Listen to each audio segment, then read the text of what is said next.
हम करने वाले हैं इस डेड लेमन प्लांट को रीग्रो। क्या हम इसे कर पाएंगे? आगे देखिए।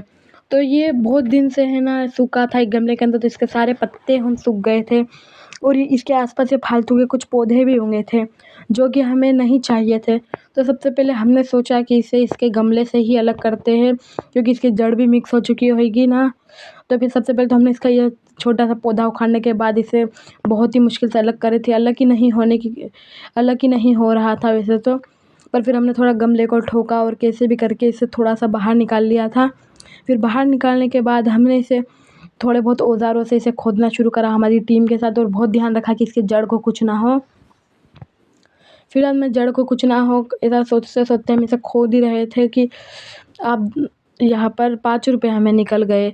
तो यह तो बहुत अच्छा फ़ायदा हो गया, क्योंकि हमें 5 रुपये मिले, इससे हम अब कुछ खा भी सकते हैं, कुरकुरे वगैरह। फिर बाद में हम देखते हैं, तो इसका आप टाइम लैप्स एंजॉय कीजिए।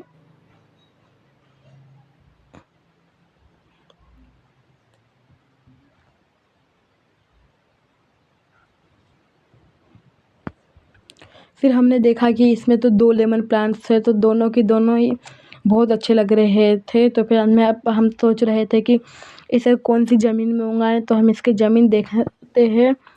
फिर हमें मिलती है एक थोड़ी बहुत अच्छी जगह जहाँ पर कम मिट्टी थी, और यहाँ पर 2 लेमन के मैंगो ट्री भी थे जो कि बहुत ही ज़्यादा अच्छे थे। और फिर हमने इधर खड्डा खोदना शुरू करा, और फिर हमने यहाँ पर भी खड्डा खोद ही नहीं रहा था, तो औज़ार से खोदने का ट्राई किया।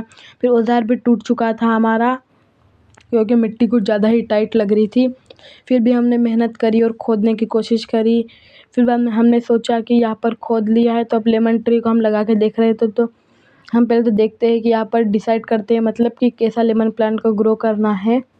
फिर हमने सोचा कि 2 लेमन प्लांटों को आसपास में चिपका देते हैं, जिससे कि ये जब बड़ा होगा तो अच्छे से ग्रो करेगा। फिर बाद में गाइस आप टाइम लैप्स एंजॉय कीजिए।